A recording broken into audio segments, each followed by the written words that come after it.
Hello class fourth, you all are welcome back again in your general knowledge class. बच्चों, आज हम पढ़ेंगे chapter number 42 reasoning, और इसमें आपको यूज करना है अपने ब्रेन का।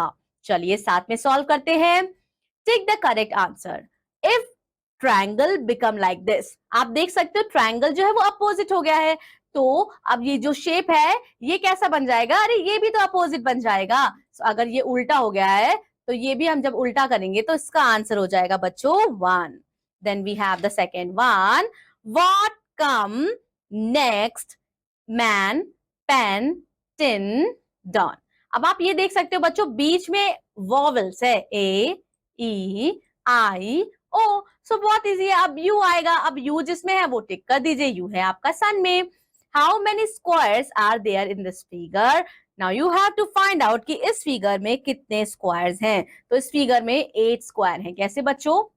ये एक बाहर वाला 1, then this 2, then this 4, then this 5, then this 6, then this 7, and then we have underline one 8. So here we have 8 figure.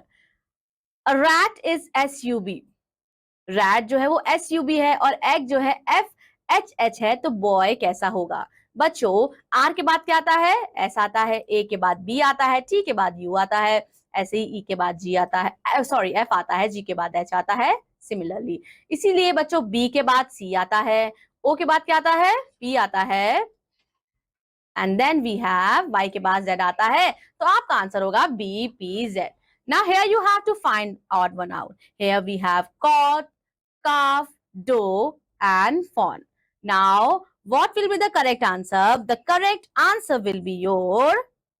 Then we have complete the sequence. Here we have W, X, C, D, U, V, E, F, and here we are going to write. आप देख सकते हो bro, W X C D ये सब बाद में आ रहे हैं ना, यू के बाद वी, ई के बाद एफ, इस तरह से जी के बाद एच होगा। तो ऑप्शन हो जाएगा जी एच। 7 आपको सीक्वेंस को कंप्लीट करना है। यहाँ हमारे 4 स्टार है, यहाँ हमारे 5 स्टार है, यहाँ हमारे 6 स्टार्स के साइड्स हैं, तो यहाँ हमारे 7 होंगे। So answer number D will be your correct answer. Okay, dear learner, that's all for this class. I hope you have enjoyed solving this exercise with me. Practice this kind of exercise more and more so that you can have a good logical reasoning. That's all for today. मैं आपसे मिलूंगी आपकी अगली class में. Till then, take care. Bye bye.